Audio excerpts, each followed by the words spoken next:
I'm on the wrong day. February 17th, 2026, Ogden City Council meeting. Let the record reflect that all council members are present today.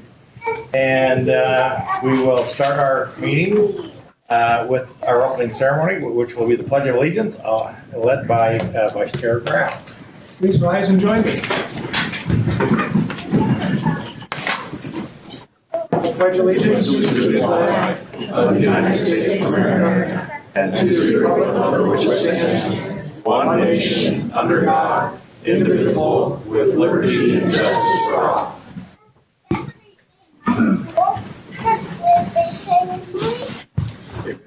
Thank you.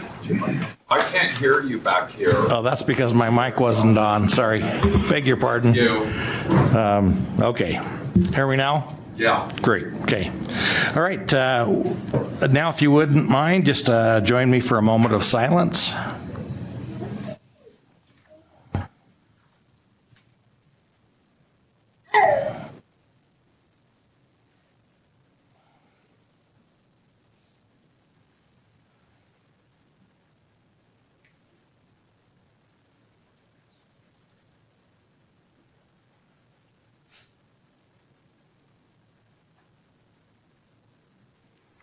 Thank you.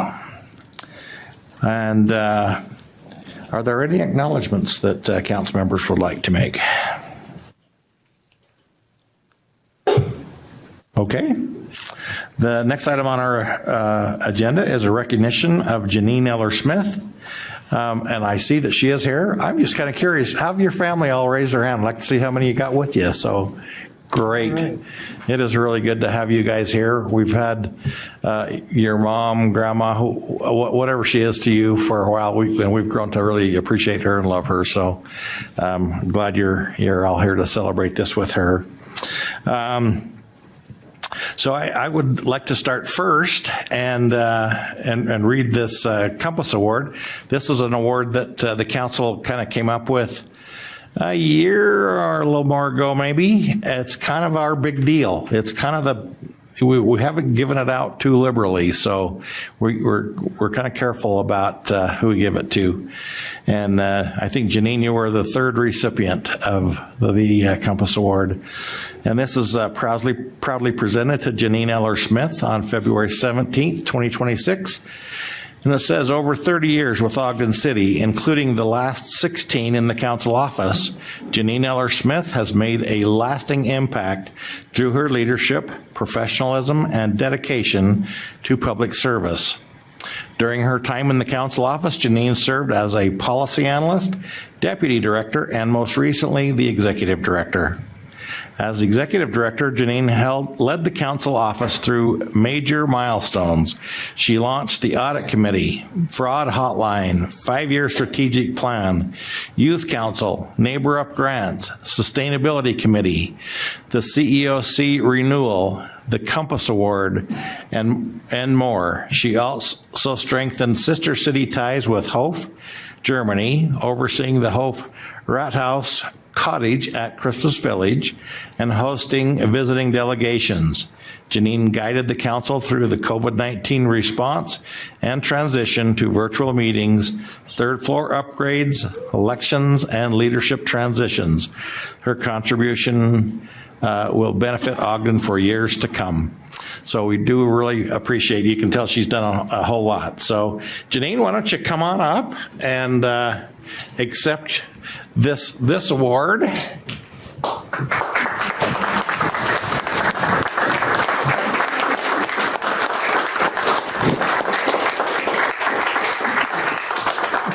And okay, we've got this cool thing. We've got to show it off. Okay. Right? Okay. It had to go in that way. Sorry. Yeah. So I'm trying not to do the fingerprint thing, but you want to hold it and get your picture taken with it? Fingerprints all over it. Yeah. Kiss it right at party if you want. Like the Lombardi. Yeah, bring your fam over. Oh yeah, go ahead. get in the next one. Now we know why you wanted to retire. Yeah. I'm behind Sean, he's tall, I'm behind him. You were just. Involved in the family. All right, everybody looking here. 1, 2, 3. 1, 2, 3. 1, 2, 3. Let's say one more extra from this side. Sorry. Want to sit here in the chair? Yeah, no, I know, right? 1, 2, 3. 1, 2, 3. 1, 2, 3. Okay, thank you so much. Appreciate it.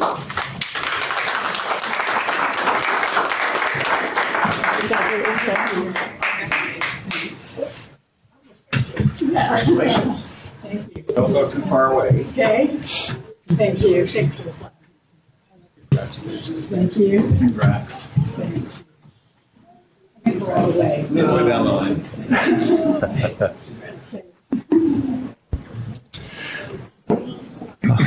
Okay, you got to stand up here and look like you're on the spot. Okay. But I'm going to turn some time to Mara at this point. Oh, and here's your box. Oh. You got it? Thank you. Great. Okay, thank you. Well, it is truly my honor on behalf of Mayor Ben Nadolski and Ogden City Administration to read this proclamation honoring Janine Eller Smith for her distinguished public service to Ogden City. Whereas Janine Eller Smith devoted nearly 3 decades of exemplary service to Ogden City, beginning her career in 1996 in the Fleet and Facilities Department and later serving with distinction as a policy analyst, deputy director, and ultimately as executive director of the Ogden City Council. And whereas Janine Eller Smith is a graduate of Brigham Young University and holds both a Master of Public Administration and a Juris Doctor, credentials complemented by deep institutional knowledge, sound judgment, and an unwavering commitment to ethical public service. And throughout her tenure, Janine Eller Smith championed initiatives that strengthened civic engagement, transparency, and long-term governance, including the Neighbor Up Grants Program, the Youth Council, the Sustainability Committee, Sister City Partnerships, the Compass Award, the renewal of the Community Engagement and Opportunity Commission, and the city's 5-year strategic plan. And whereas Janine Eller Smith provided steady leadership through multiple elections, mayoral administrations, and city council compositions, guiding the modernization of council operations and leaving a lasting imprint on how Ogden governs itself.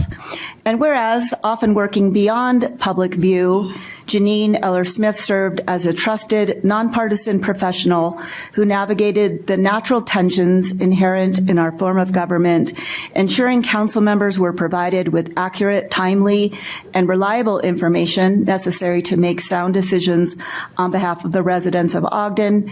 And whereas grounded in principle rather than politics, Janine Eller Smith faithfully represented the interests of the City Council and therefore the people of Ogden, demonstrating collaboration when possible and firmness and resolve when required, providing an essential check and balance within the city's system of governance.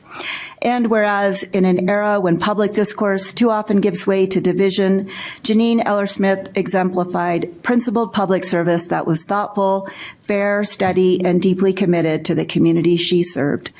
Now, therefore, be it proclaimed that the City of Ogden hereby honors and thanks Janine Eller Smith for her extraordinary dedication, integrity, and lasting contributions to the governance and civic life of Ogden City, and be it further proclaimed that on behalf of the entire City of Ogden and its residents, Janine Eller Smith is hereby presented with the key to the city in recognition of her remarkable public service and enduring legacy.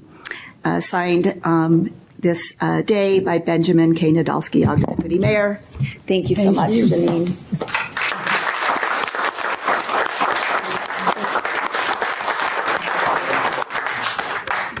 That's for you. I'll come around with that.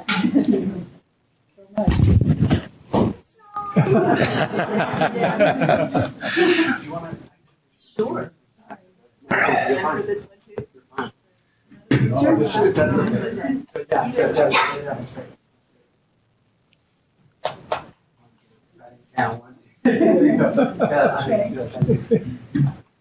Thanks, Amanda. Okay. Now it's your turn for a minute. My turn? Yeah. I hardly know what to say. I mean, I know I didn't deserve the Compass Award, and I'm pretty sure I didn't deserve the Key to the City, but thank you.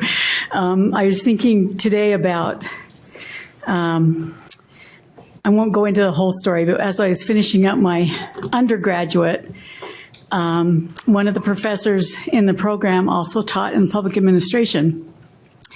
And I had no idea that that job existed. And it just literally just one of those light bulb moments. It's like, that's what I need to do.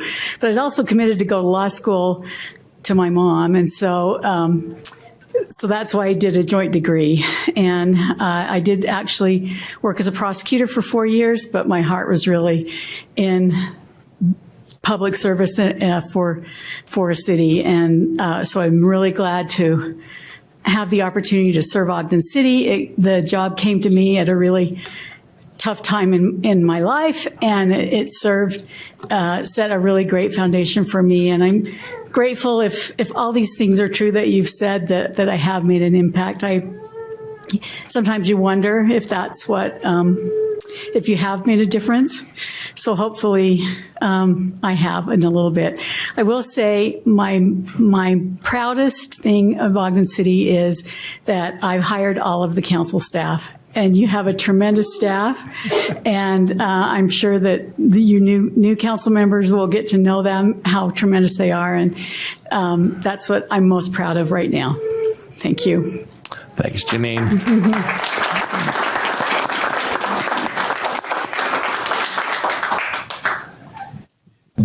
So, Brandon, do we have some electronic stuff, right?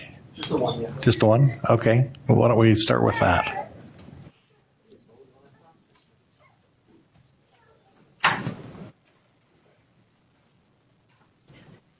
Hello everyone, I'm so excited I'm able to send this video to congratulate Janine on her retirement and on these wonderful recognitions from the council and administration of Ogden City. I'm Angela Chiburka, and I worked with Janine over the past 8 years in my role as a council member. And Janine is just such a wonderful supporter of ensuring that the council has the support it needs so it's successful, and also just a really wonderful person. So I just wanted to thank you so much, Janine, for your service to the city and to Ogden overall, our community members. Thanks so much for your support when I was on council, and I hope you have a wonderful retirement. Okay, and we have former council member White here. I assume you'd like to say a thing or two?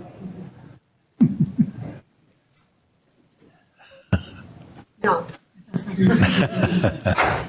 So, Janine, thank you. I would have. I told them I was going to be late to my meeting, so I felt really like I needed to say thank you for all your mentorship, all your guidance. 12 years, you were able to get me in a really great direction and show us how to do this place better than we left it. So thank you for all your guidance and mentorship, and happy quilting. All right, thanks, former Councilmember White. Well, I'm going to take another minute, and you know what? That was one thing I was going to tell you, Janine. That is the sign of a good leader is how well they train their replacement. You know, making sure that they don't create a vacuum when they leave, and you've done a really good job. I got to say, I love our staff. I think they're all top-notch folks, and that is a credit to your leadership. So thank you so much for that. Another thing I thought was very noteworthy about Janine, and she probably won't go around telling you this, but in as much as she is an attorney, she was also awarded the honor to be able to argue before the Supreme Court of the United States. And that was a pretty cool thing. When we saw the photo of her next to Justice Ginsburg when she went to receive that honor, that was kind of cool. So, she's not just your average city worker. She's somebody special. So, we will miss you. And I also wish you the best with your quilting and embroidery and all of those things. So thank you so much for your service to Ogden and to us individually. Any other council members have thoughts? Yeah, I'll jump in here. I only got 4 years with Janine, but I think really what's most remarkable about Janine is her ability to really understand the issues that we're facing Ogden. And as a new council member, oftentimes I had questions, and I always knew that she could really help me understand. There's not just one side or another side. There are many nuances to most issues that face Ogden. It's not, two different versions, but she had a good way of helping me see, what am I missing? And she also did it in a way that wasn't like, I think in the Key to the City, it talked about the nonpartisanship. And I think that was just phenomenal. She just really was able to lay out the facts of an issue and help me determine it that way. And then as a person, just I can't think of anybody kinder and just more willing to see us as council members succeed in whatever it is we were trying to do. And she made a point early on and I think it was early on to say, she would never say no, but she would always try to come up, no, it wasn't a no, but it was a no, but here's maybe another path or another way you could accomplish what you're hoping to do. So kudos to you. And again, I hope you have a great retirement and enjoy everything that you're able to do now. Thanks. Anyone else? Well, Janine, I just want to express thanks personally from myself. I came on the council 2 years ago, and I was surprised with this infrastructure behind the city council. I just did not know that existed, and I appreciated the support and the training and the preparation and the dialogue and the back scene effort that was done, particularly with things like the budget, that helped to make things more understandable for me, which I enjoyed a lot, and I appreciated the insight and wisdom that you shared with us there. That's something that wasn't mentioned anywhere in any of all of your kudos was the effort that you put into the budget and the understanding that you shared with us to be able to grasp things a little bit easier. So I just want to say thanks to you for your personal interest, your extra time and effort, and your mentorship in how you guided us along through that period of time. And I also wish you a great retirement. Hope you enjoyed being around all those grandkiddos. Thanks. Thanks, Janine. I, too, am just 2 years into this role, and the council office is a busy place, and I would just take it upon myself to walk into the office with questions, and regardless of how busy or stressed out the situation might be, Janine's door was always open, the chair was always offered, and she had time without anxiety about other things to do to share with me, and I really appreciated that, especially as a new council member. And I brought some ideas forward, and like Ken mentioned, I was gently shown some alternative thinking about how I might approach one thing or another without bias, and always supportive, and I really appreciated that. Thank you. Well, Janine, I wish you many years of prosperity and vigorous activities and good health for years to come. So thank you so much. Thank you. It's been an honor to serve the city. Thank you. Well, that seems like it's not enough still. It just seems like we ought to do some more somehow. It's a little anticlimactic. A little bit. So yeah. Well, I don't know. Maybe our staff wants to say a little something. I mean, they all worked with her too, so. Yeah, I'll just be quick. I mean, when we talked in December, when I was confirmed, Janine, she said essentially I wouldn't be here without her, and that's 100% true. I would not be here without her, and I say that not only in getting the job initially 15 years ago, but being where I am today. I absolutely would not be here today if it weren't for her and her leadership and mentorship. So very much appreciated. Thank you for everything you did. It was special. The rest of you have an opportunity if you want to take it. Steve? I don't get very many opportunities at all to talk up here. So, I have learned a ton from Janine, and she's a very important mentor.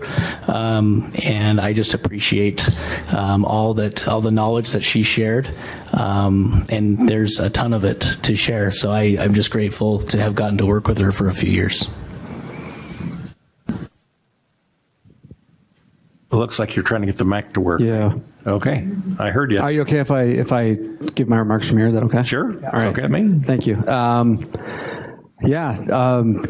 I've been here almost 8 years. Where is she? Where did she go? Found her. Okay. Learned a lot about introverts thanks to Janine and a lot of the other council staff as well, being an extrovert myself. And one thing that's always surprising, not always surprising, but one thing that was surprising about Janine is just how quick-witted she was and hilarious, a terrific sense of humor that you just wouldn't assume off the bat, but is really a very, very hilarious person that knows how to ease the tension in a room if need be, and just keep smiles on our faces as well, and then come in to work with a smile on our face as well to try to keep our spirits up when things are a little chaotic or whatnot. And I'm grateful for both her and Glenn for taking a chance on me those years ago, and I'm grateful to be in this position and wouldn't be here without her, or Glenn for that matter too. So thank you. You want to say anything? Okay. I'll be quick because I'm also an introvert like Janine, but I'm just grateful for the opportunity I had to work with you, Janine. You taught me so much. And I think one of the things we'll all miss is your laugh. And just thank you for everything, and I wish you well in your retirement. Okay. Well, I think that's really all there is now, Janine. Yeah, let's give her another round.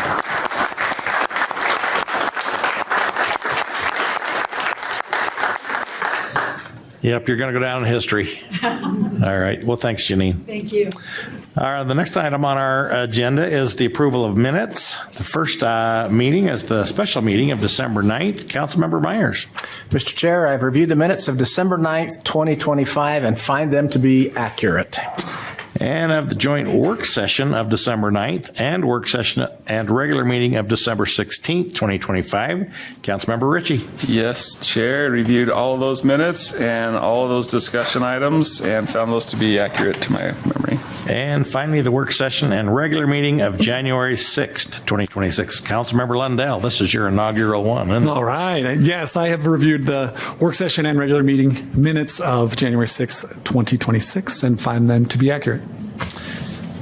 Okay. Typically, just so you know, the guy that does the last minutes approves, or makes the motion that they get approved. Motion that the minutes be approved.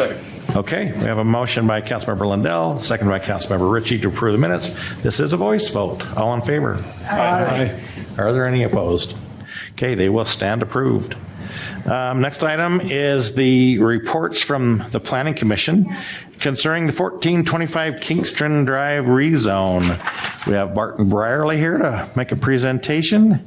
And I think the petitioner, Gary Cannon, is here, right? Yes. Okay, great. Barton, go ahead. Okay, good evening, Chair Heyer and City Councilors. This is a request to change the zoning of a piece of property at 1425 Kingston Drive from R110, which is single-family residential zone with a 10,000 square foot minimum lot size, to R18, which would also be a single-family residential zone, but with an 8,000 square foot minimum lot size. The property is on Kingston Drive, highlighted in the picture that you can see. And this is just not close picture of the county plat of those parcels. This property was the site of a former church. It's been torn down. And the church actually occupied all those properties you see in orange. And with that, the church has sold the property and the petitioners are buying it. And you can see the zone boundary splits through the former church's properties. So on the north, it's R110, and on the south is R18. And we actually, when this went on the market, we talked with several people about possibilities for developing it, and having the zone boundary go through the property was kind of a difficult thing to plan it as one site. And the petitioners have proposed that we make all the properties into R18 so that they can do a single-family residential subdivision on the property. Looking at some of the vision objectives, it is in the Mount Ogden community, and one of those objectives is to support and preserve the existing single-family nature of the area through maintaining single-family zoning classifications. So their proposal is keeping in with this classification, just a slightly lower minimum lot size. This is a concept of what they think they would do with it. This isn't a proposal for a subdivision. It could change, but they have worked with staff, and this is an idea of what they could do with the property. And you can see the several lots are actually above the 10,000 square foot minimum lot size, but just trying to fit all the lots with a little cul-de-sac street and have them all meet the 10,000 square foot lot size just didn't quite work out with it. So that's why they're proposing to make the entire property the R18 zone. So the differences are the minimum lot size. There's a difference in minimum lot width, which comes into effect on some of those larger lots, even though they may be larger, allowing this narrower lot width actually helps lay out. The setbacks are slightly smaller for the R18 zone, but the side and front and rear setbacks are the same. So the Planning Commission has reviewed this, and they recommend unanimously that you approve the zone change. So staff also recommends that you approve the zone change. Okay, thank you. Are there any questions for Barton? Yes, just a clarification of the petitioners. Their names. Gary Cannon is the petitioner, and Rick Southwick is a co-partner with Gary Cannon. And Mr. Southwick is on the Planning Commission, correct? Yes, he is, and he did not participate in the discussion or the decision for this. So if this rezone is passed, then it moves into the next phase, that it goes over to the Planning Commission, which Mr. Southwick sits on, that he would be determining what happens with the rest of that property if we do this rezone. It will, yes, subdivision would go back to the Planning Commission, and again, we would expect that Mr. Southwick would abstain from any decision making for that subdivision. Is there something in the rules and norms for the Planning Commission that would confirm that? Yes. Okay, thank you. Yes. Any other questions for Barton? Well, now we're going to let the petitioner talk.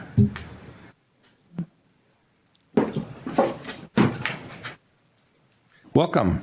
Welcome. Thank you. And I couldn't start off by, I needed to be just one of the people in the room to congratulate when she left. When she left, yeah. I thought that was very commendable of her service to the city of Ogden. My name is Gary Cannon. I live in Riverton, Utah, not Riverdale, and some people get that confused. But I'm proud to bring our second project to Ogden, and met with in a work session meeting a week or so ago, and addressed some of the questions and concerns that you may have had, and I'm prepared to answer any at this point. It will be a single-family subdivision. The last one we did was a townhome on Chester, and we felt like that was an addition to the neighborhood. One thing I did want to comment on, and I feel like a broken record, but we actually had a number of residents in the neighborhood come to the Planning Commission in favor of this project, and that's something you don't get very often on this side of the table. So we feel like it's going to be really good for the area, and the best is yet to come. So I would like field any questions you may have. Any questions for the petitioner? Okay, thank you. Okay, thank you. Okay, we have elected to receive input on this item. So if any of you are here to speak to this item, if you could come to the podium now, give us your name and limit your comments to 3 minutes. That would be on this item only. Okay, doesn't look like anybody's rushing. Online? Is there anybody online? Oh, there is. There's a couple. Okay, first one, we have Angel Castillo. Could you welcome to the meeting?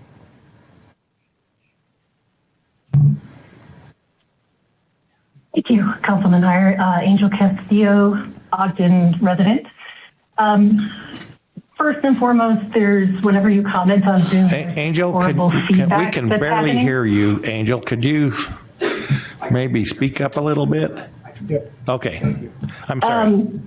Yeah, I'm having a problem because there's terrible feedback on the Zoom. I can hear myself speaking. It's really difficult.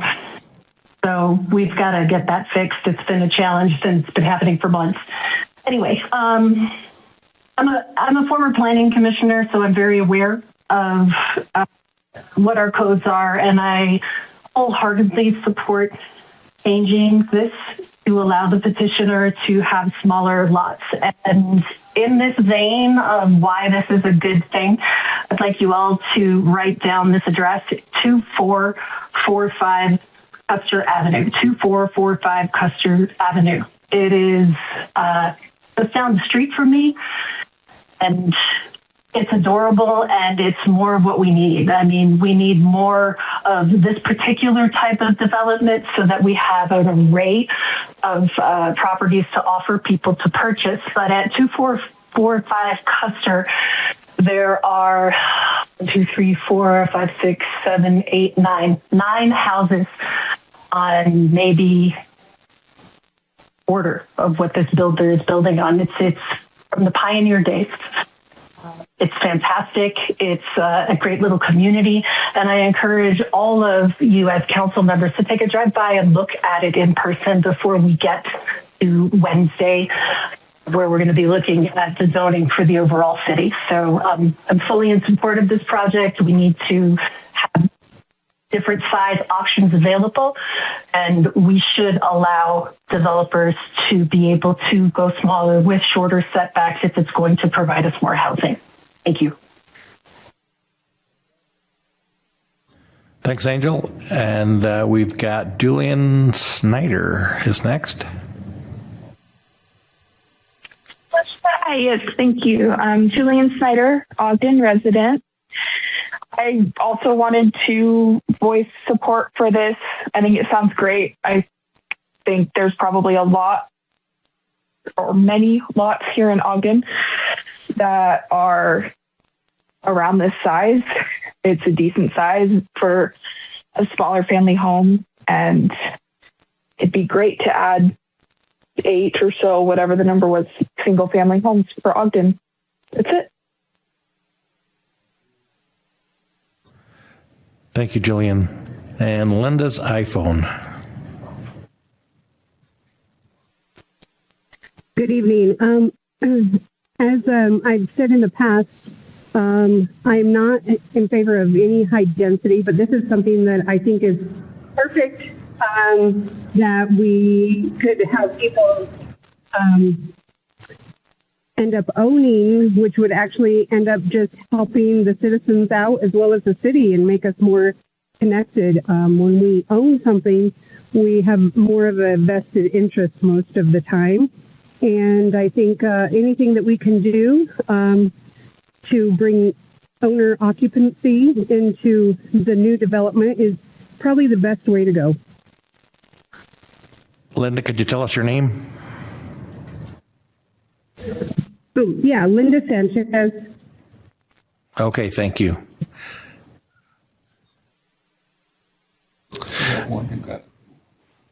Okay, there we go. Come on forward.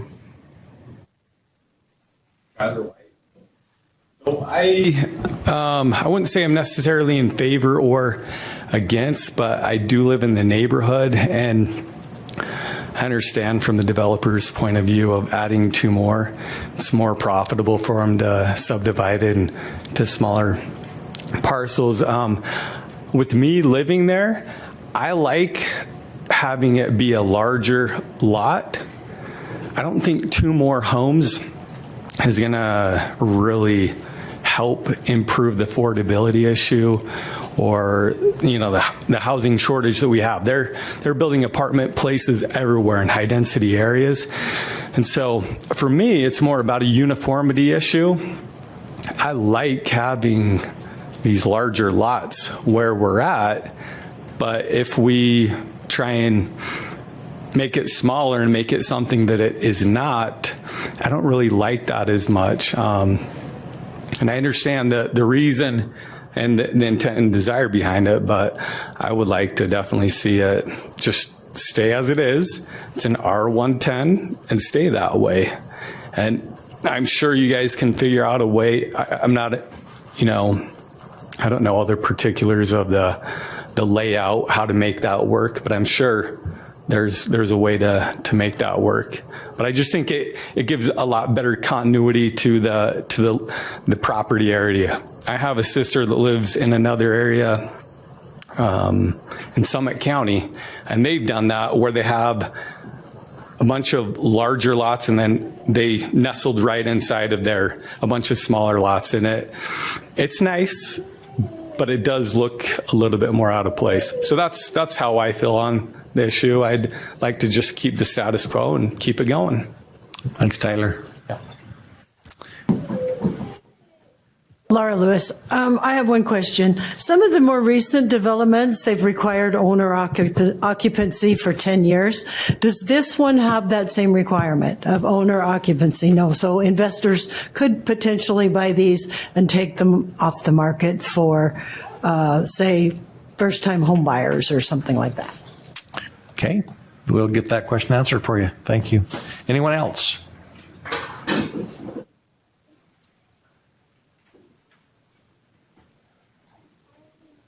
Roger White, and I live in the area too. I don't always think that taking and cramming more people and more houses, we're already crammed enough in our lives. I think it would be nice to have bigger lots for the area that it is. People like their space up there. They don't like all this cramming of more. You know, you go to work and you're crammed in with a bunch of people. You get on the bus and you're crammed in with people. You go to school and you're crammed in with people. It'd be nice to leave it alone. It's there for a reason, and let it be bigger lots. Thanks, Roger.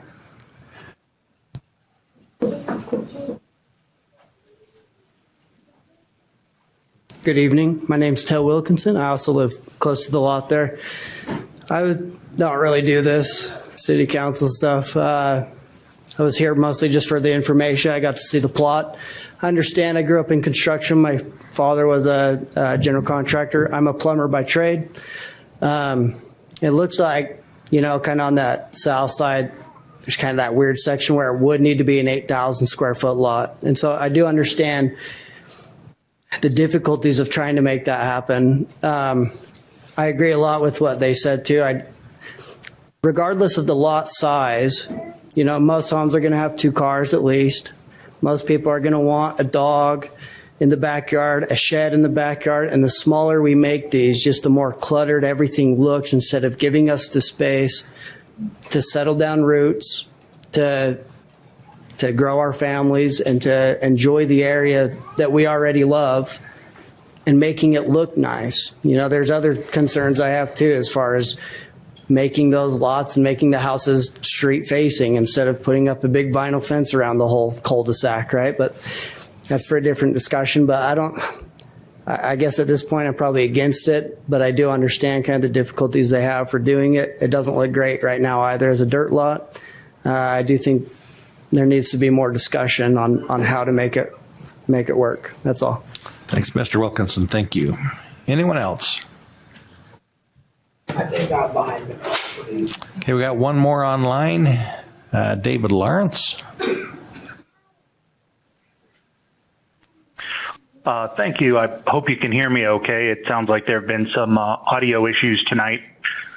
I hadn't planned on saying anything until I learned of this proposed rezoning. And the first thing that has been springing to my mind more and more over these past few years as I see more about what's going on in the world around us is I really have to question the motivations behind this rezoning. And the obvious answer that I can come up with is that this is being done by the developer who, interestingly, is part of the planning commission. So I hope there's no conflict of interest there. But it seems to me that this idea of, we're going to reduce the lot, it gives the developer, 2 more homes that they can sell, but then what is the corresponding drop in house price for the person purchasing it? My guess would be is that drop is going to be minimal, if any. And so we just end up putting more money in the pockets of developers, which concerns me. So I would certainly want to know, what kind of price change are we going to see for making these lots smaller? And if it really becomes a question of density, why not make something like a duplex, triplex, something like that, where, yes, it's no longer a single family home, but it's not like we don't have apartment buildings in the area. Since I do live in the area, I do know that there are apartment buildings, and that could be a much better solution to make something that is small, again, with those 10 units possibly, but it could allow us to have 1 or 2 buildings with more green space that, yes, it is shared, but it is nonetheless green space that becomes more beneficial to the individuals who live there rather than just cramming a large modern house on an ever decreasing lot size. So those are my concerns, and I would hope that those would be addressed. Thank you. Thanks, David. And we've got another hand online, Heath Sato.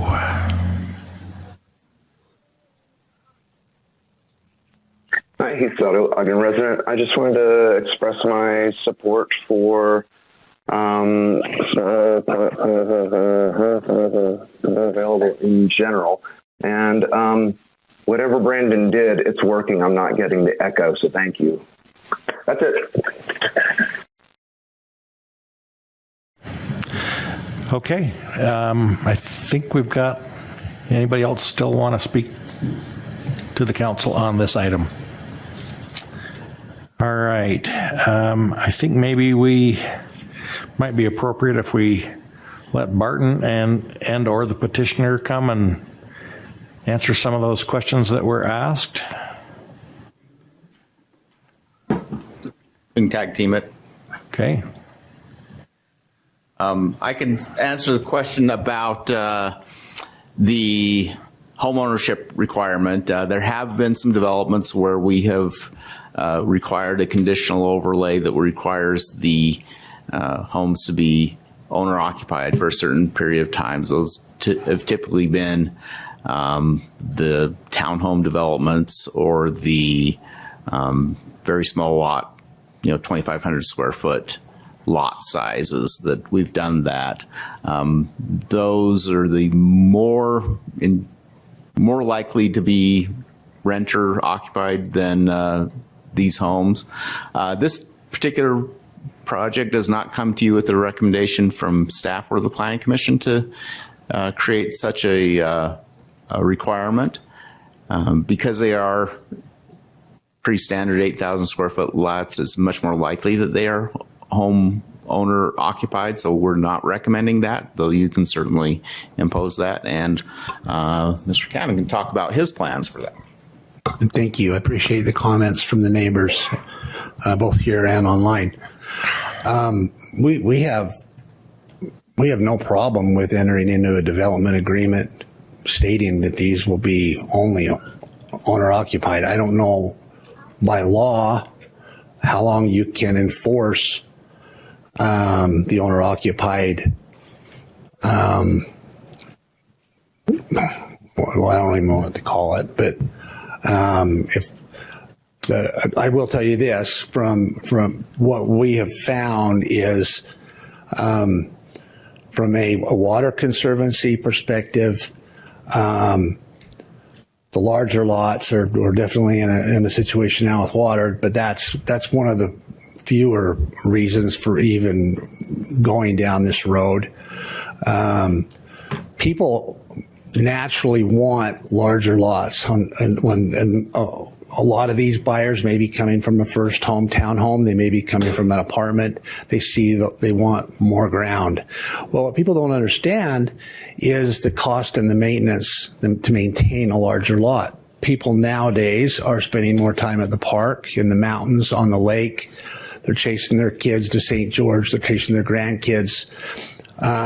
The maintenance costs and expense for having a larger lot has gone to the point where that it's driving the lot size down. We're in a unique situation on this piece of property that we have a split zoning, which gave us the opportunity to put forth the extra to take it down to the 8,000 square foot lots.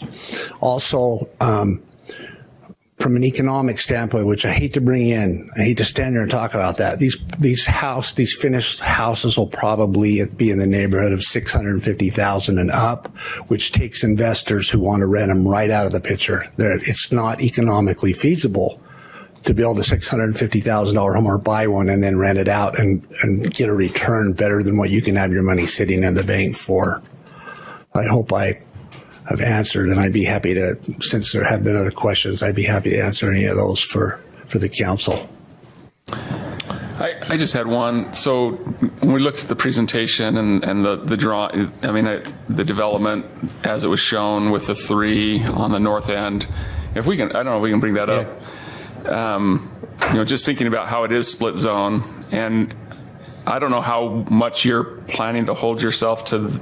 It's the next one, I think, or one more. There we go. Yeah. To this idea, but in all reality, those top 3 are R10. I mean, it's an R3 or it's an R8 zone, but those top 3 really conform more to the R10, which is really what that northern section is, with the exception of the one home, and all the rest are that R8. But like, to me, that feels like a pretty nice middle ground option to offer the development to, even though it's all R8, you still have 3 homes that fit maybe more the style on the northern side of that neighborhood. So anyway, I don't know. Like I said, I don't, maybe that's the question to you, is how much is this map something that you're looking at in terms of developing according to something like this? Very good question. And I can tell you that there was a tremendous amount of work put into getting it to this point before it even got to this point, and redesign. I think we had 4 or 5 meetings prior to even coming up with this concept drawing.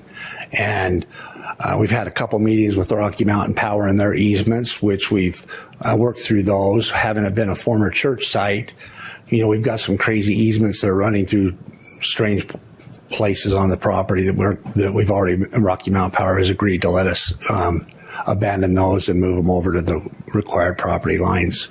But this hits all the requirements. I don't even know if it's 2 additional lots. It might be 1 with how we've split this up, and we felt like it laid out quite nice. Okay. Any more questions for Martin or the developer? Yeah, I just to, maybe it hasn't caught my eye in the transmittal, but hearing that Mr. Southwick is a co-petitioner, I do not see him listed anywhere in the executive summary or the background as such. And so the transmittal does not have that information. And also looking at the number of votes, which was 6-0, it doesn't list Mr. Southwick as recusing himself from that vote. And there's 2, maybe my math might be off, but there's 2 planning commissioners that are not listed that maybe were not in attendance for that vote. So it's not a 6-0 right? It'd be a 6-0, either 1 or 2 that weren't in attendance. So there's 9 planning commissioners total. There's 9. I think I don't know that we had 100% attendance that day. I don't recall. So Okay, and then listed on here, it doesn't say that Mr. Southwick recused himself from this vote either. Okay.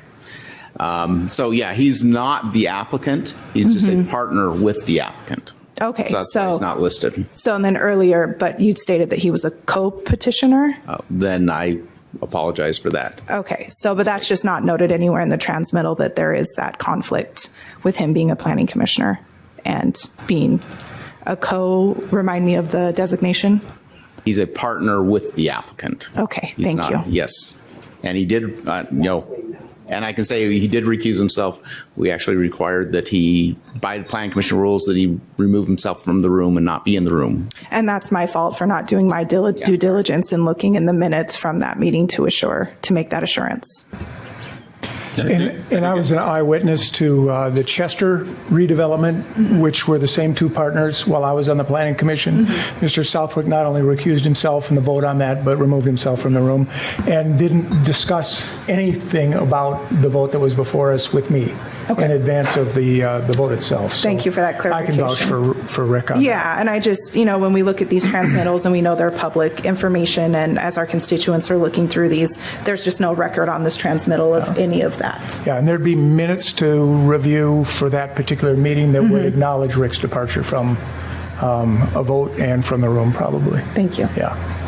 I think also on page 4, it does show the commissioners who voted in favor. So it lists the 6 commissioners. Aberg, Ross, Sandow, Shell, Shinoda, and Williams. Thank you, Councilmember. And that is what drew my attention to that vote. But I'm just curious why it doesn't reflect, and this is something that I can just meet with you separately on, but if there's a total of 9 commissioners, then we should have them listed, in my opinion, of if they were absent or if they recused themselves from the vote. So it shows more accurately that there's 9 commissioners and how those votes went for the public. Okay, that might be something you might want to just take a note of. But I've got my time on the planning commission. They strive to have a diverse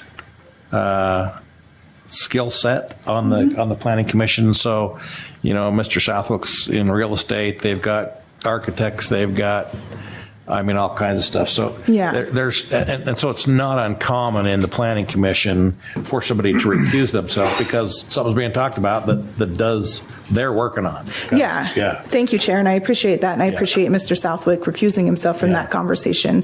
My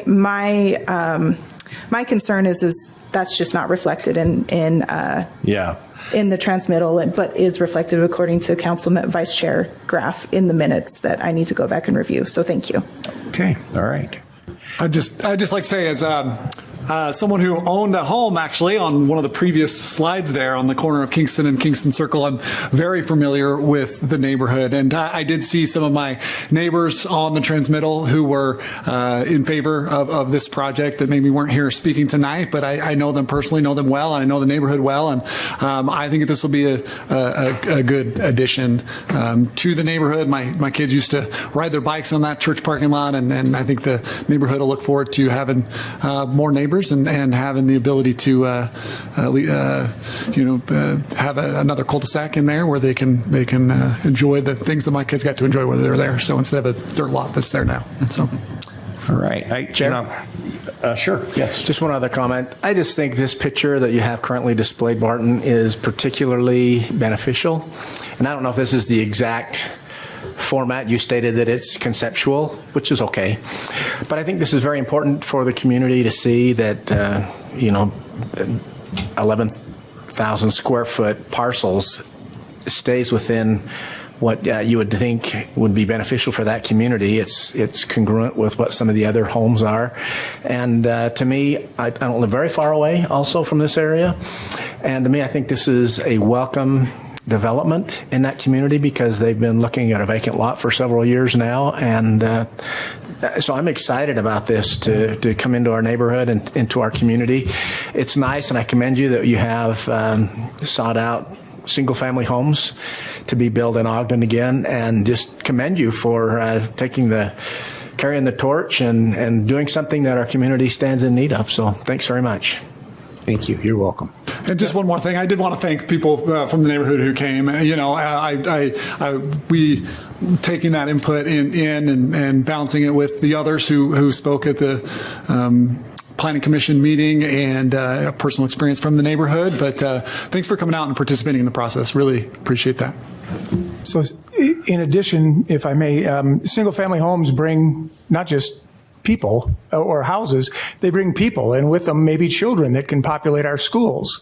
And currently this piece of ground is generating no tax support to Ogden City, but the homes that will be built on this will. And that lessens the burden on all of us that pay property taxes in the city to add more homes to our community. Speaking to one of the online comments that were made, I'm grateful for a developer. The house that I live in was, the ground on it was created by a developer.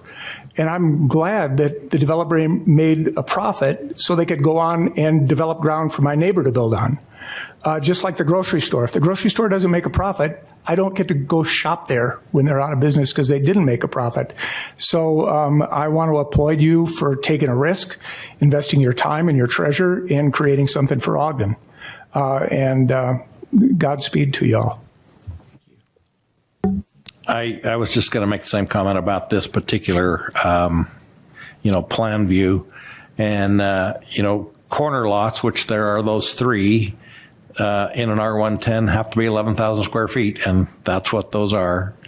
And the boundary line that goes through there, looks like there's really only two lots that this rezone is even affecting, if you use this same drawing. But man, I tell you what, I'm looking at this, I'm thinking, I don't know how you do it any different and get more lots. So, 8,000 square foot, 9,000 square feet. I mean, you've done your best to make that work. I like Vice Chair Graff, really appreciate your efforts and your desire to develop in Ogden. I don't know what the current stats are over the last year or two, but the residential units that there's probably thousands of residential units that have been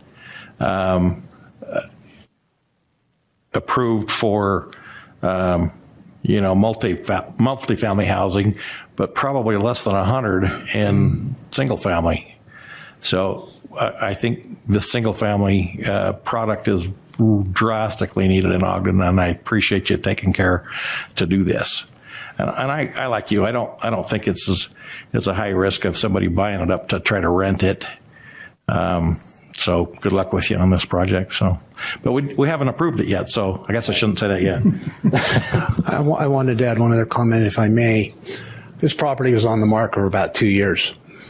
And based on the economics of property values going up and us feeling like we wanted to take the risk and go forward with this, I'm also on 4 state water boards, and we remove a lot of trees off of the canal.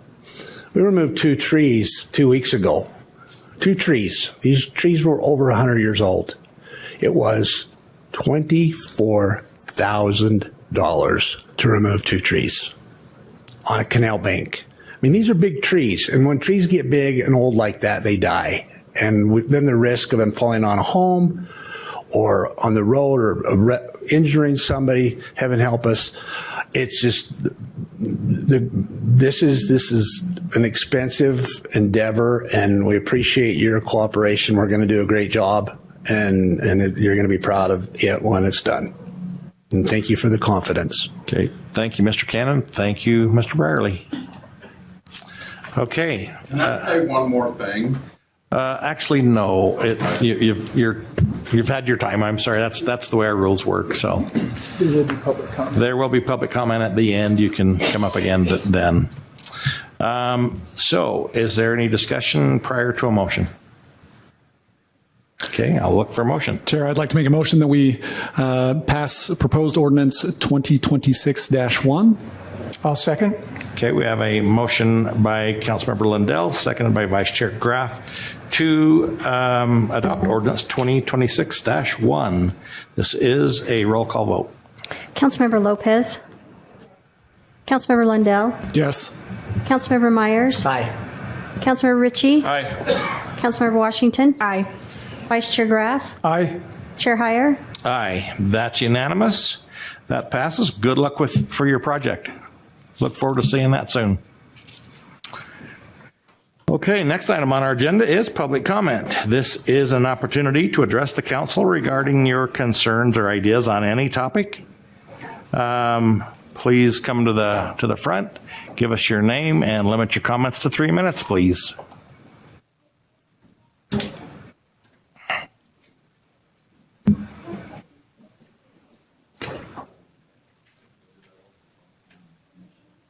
Hello, my name is Emily Fox. I wanted to make a comment about the resolution that was tabled today, which I do feel like that was a smart choice on the part given new developments. But the comment I wanted to make was the proposed bill that has initiated that feels like a kind of overstep of the state government. And of course, I will be sending my feedback to my legislators as well on the bill. But I actually took time to read the state constitution on the matter because it does feel like that it oversteps the Constitution Article 11, Local Government, Section 5, that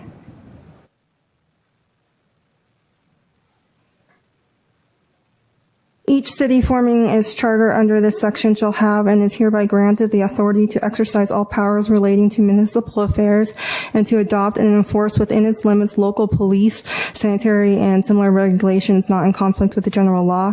And then all of a sudden that there's now a general law that's being proposed that seems to muddy the line between federal and state practice, but also I think infringes the city's right to choose how you spend your tax money collected by us residents here. And so I object to the idea, and I hope that the cities will also object to the idea that the state is trying to tell them how to spend their resources in regards to federal stuff. So thank you. Thanks, Emily. Anyone else in the chambers? Okay, we've got a couple of hands online. Oh, here we go. All right. Kim Haslam. I'm here as the proud daughter of a Vietnamese refugee who lived through 20 years of the Vietnam War and came to America to escape the violence that defined her entire childhood. She's been through so much. She's the most courageous person I know. And now she's scared living in this country, and I'm scared for her. I have weekly conversations with her about how to stay safe. I've had to talk with her about how even though she's a citizen, she should carry her passport and have my phone number memorized in case she's ever detained. This is the reality for many families in this country, having to make plans for what to do if a loved one is detained. It has become apparent that we are no longer living in a country where due process feels guaranteed for everyone. I've seen the first steps that council members Lundell and Washington have taken to try to provide reassurance and some measure of comfort to people in this city. I also know that council member Lopez is directly involved in supporting vulnerable communities. Council members Myers, Graff, Heyer, and Ritchie, I would like to know what actions you are taking to protect and provide reassurance to the vulnerable members of our community. Thanks, Kim. Anyone else in the chambers? Okay, we got a couple hands online. Heath Sato.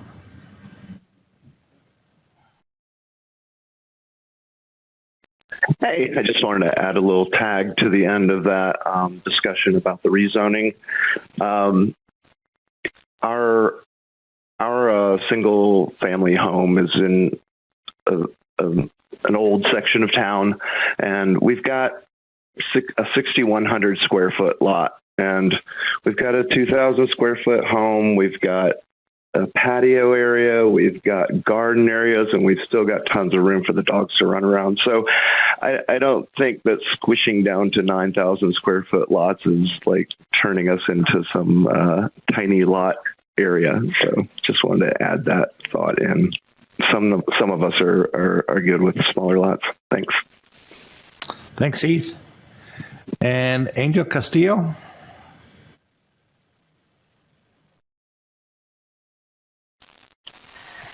Thank you, Chair Heyer.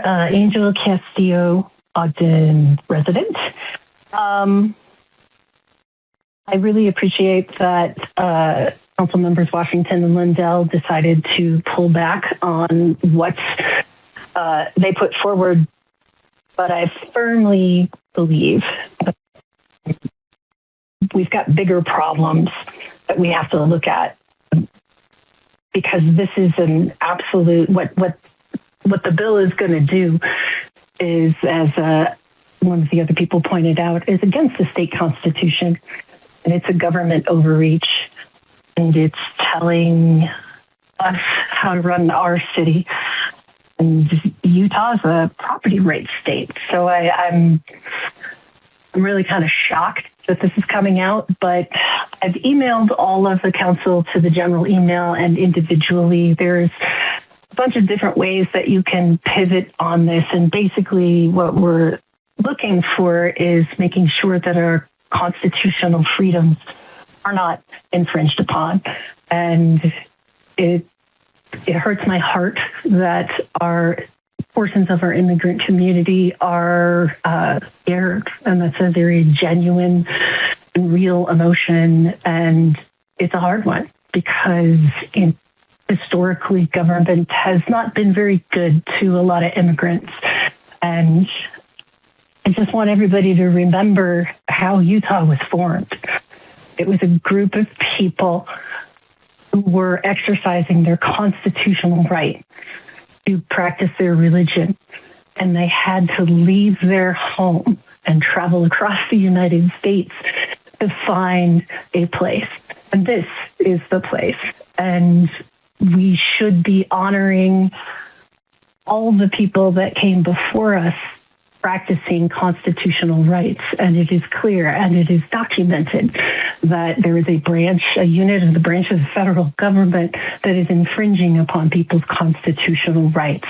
And that should concern everyone, because this is not just folks who don't have the appropriate paperwork for being here. We're talking about students. We're talking about people with visas. We're talking about people who have asylum. There's people who are born here. As a city, we owe it to make sure that our citizens are protected and our rights aren't infringed upon. So I urge you to continue this discussion and figure out where we need to go that's going to show the city and our residents that you're going to stand for them and you're going to protect their constitutional rights without violating state laws. Thank you. Thanks, Angel. We have Linda's iPhone.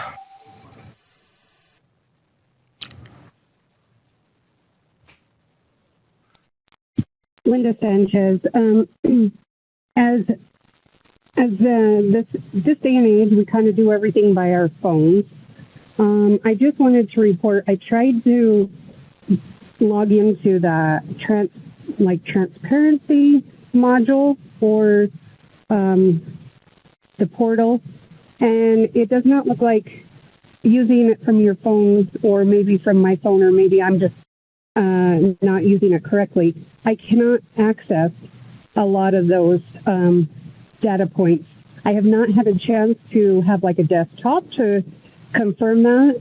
I did ask somebody to try to open it, and they said they could not open it from a desktop. Now, I didn't see that visibly myself, but I was really excited to actually see what was in there, and I'm glad it's up. But if there's any way that we can make sure that it's available via our phone or something like that, so that people that are on the go can make sure that we stay informed with what's going on. And I do want to say thank you for giving us the option to do Zoom on city council meetings so that we can also participate in family activities and whatnot.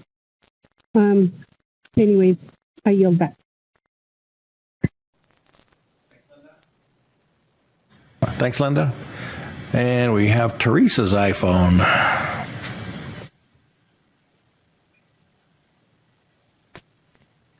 Hello, good evening. Thank you for taking my call and allowing me the opportunity to Zoom this meeting. I have a couple of takeaways from what I've heard. Tell us your name, Teresa. Discussed in this meeting. Hello? Tell us your name, Teresa. Oh, Teresa Bramwell. Thank you. So the one thing that really alarmed me and has alarmed me very much over the past 10 years, that Councilmember Heyer pointed out, is that we've had thousands and thousands of rental apartments built in the city of Ogden in the past 10 years. Thousands upon thousands of them, and less than 100 single-family homes.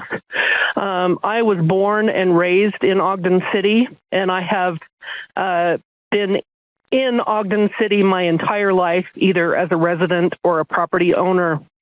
And I have seen a dramatic, absolutely dramatic shift in the population of Ogden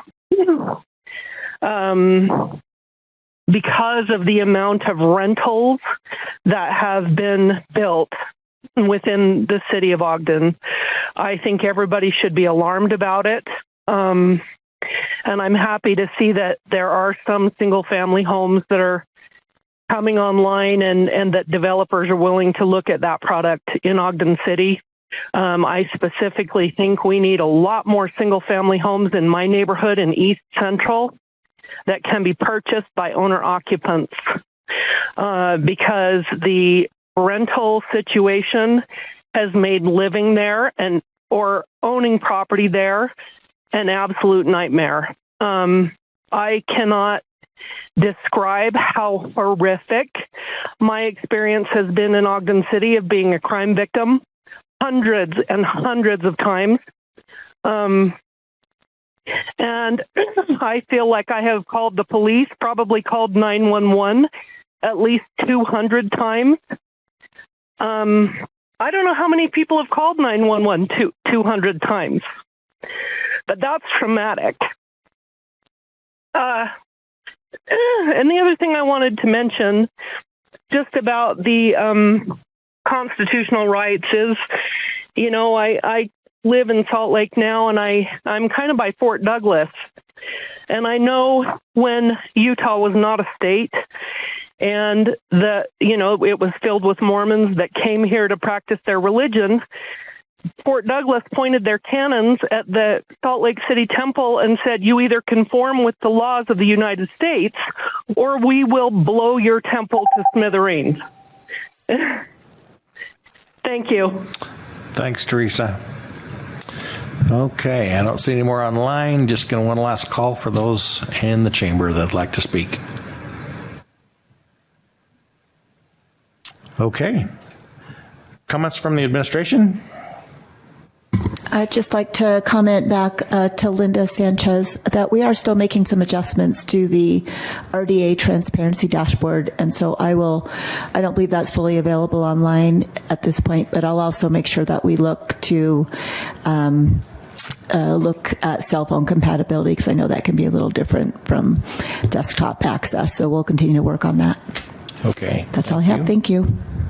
All right, and council members? Any comments from council members? Sure, I would just. Washington, go ahead. Thank you, Chair.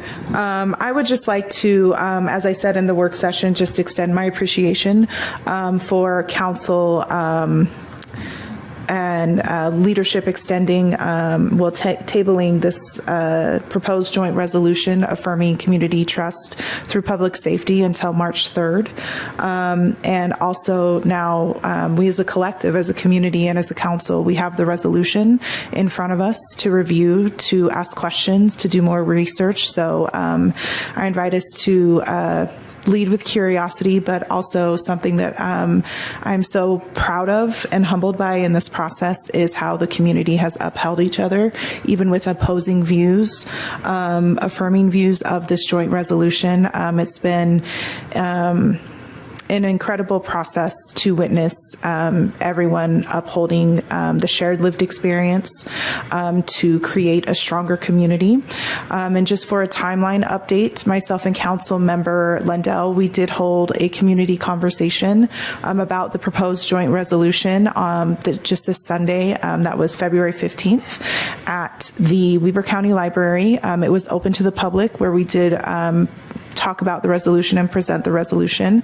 And within that time frame, we had reached out to the previous week to administration to have a meeting, myself with Councilmember Lendell and the mayor and his administration to speak about the resolution, and the mayor is in Europe, so that was tabled. And then we've also put in a request to speak with Community Engagement Director Luis Lopez and Police Chief Subi, and those those meetings have been asked and tabled till the mayor gets back. And so we will continue to request to have those meetings as this resolution is tabled until March 3rd. Okay, thank you. Yeah, I'd like, Chair, if I could. Sure. Thank you for giving us that timeline, Council Member Washington. And I would just like to read from just one line from the bill that caused us to postpone this. It's House Bill 571, and line 64 states that the bill requires a state or local government agency to use the agency's best efforts to support the enforcement of federal immigration law. Given how we have seen with our own eyes how the enforcement of federal immigration law has played out across the country and even in areas in our own state, our backyard, I think that clause should give lots of people pause and concern about not just, in this case, state overreaching municipal, but federal overreach on state level here as well. So I think as a municipal body, myself in particular am concerned about the overreach in that area. And when we made the decision that, and I appreciate the council backing us in the decision to pause on our discussion to see how this bill and some of those particular sections play out. Thank you. Any other council comments? Okay, the next item on our agenda is consideration of adjourning into a closed session. Do I have a motion? Chair, I'd make a motion that we adjourn into closed session. A second. Okay, we have a motion by Councilmember Ritchie, second by Councilmember Washington to adjourn into closed session. This is a roll call vote. Councilmember Lundell.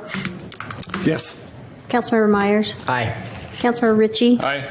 Councilmember Washington. Aye. Councilmember Lopez. Aye. Vice Chair Graff. Aye. Chair Heyer. Aye. That passes. We will move into a closed session. We will adjourn this meeting at the end of that session, so this will be the last you'll see us here. We thank you for coming and giving us your input, and we wish you the very best of the rest of a good day.